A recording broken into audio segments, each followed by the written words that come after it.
This story begins with Cooper Kilborn when he's 16 weeks after conception.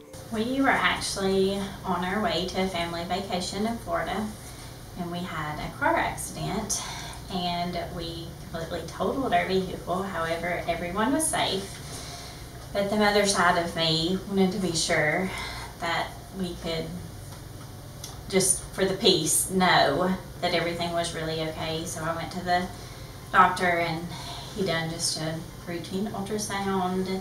At that ultrasound, they discovered some interesting abnormalities where they couldn't verify that there was an airway. It became very apparent that there was no recognizable larynx, and we knew that we were going to have to do an exit procedure. An exit procedure is where you take the child and the mother to the operating room and do a cesarean section.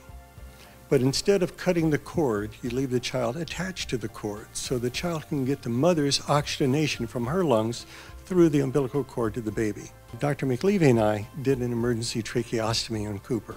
We ran into some interesting issues. The next phase took 2 years. We waited 2 years before we touched him because in our field, you don't bother trying to reconstruct an airway before 24 months because statistically you're doomed to failure. When we took Cooper to the operating room, we identified the normal trachea, and then we tried to identify something that looked like vocal cords. We saw some muscles moving, but we couldn't see a larynx.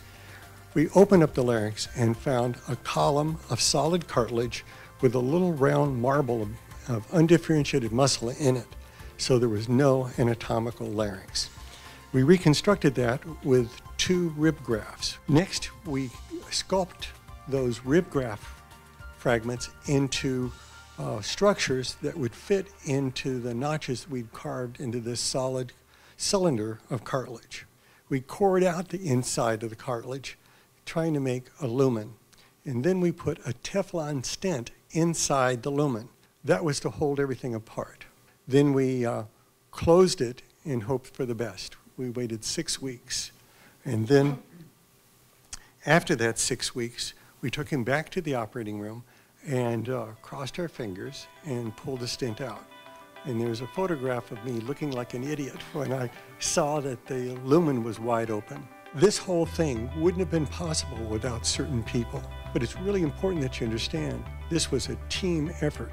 Without the team in the OR, without the team in pulmonology, without the team in neonatology, without the team in the OR, we wouldn't have been able to pull this off. And Le Bonheur has given us the opportunity to build an exceptional, difficult airway team here.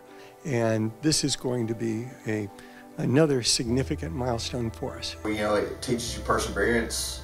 It teaches you to always have hope and always look for the positive in everything. One day Cooper's going to be telling this, and we're not going to have to. We can just sit back and think, you know, how strong he is and how he gives so many people hope.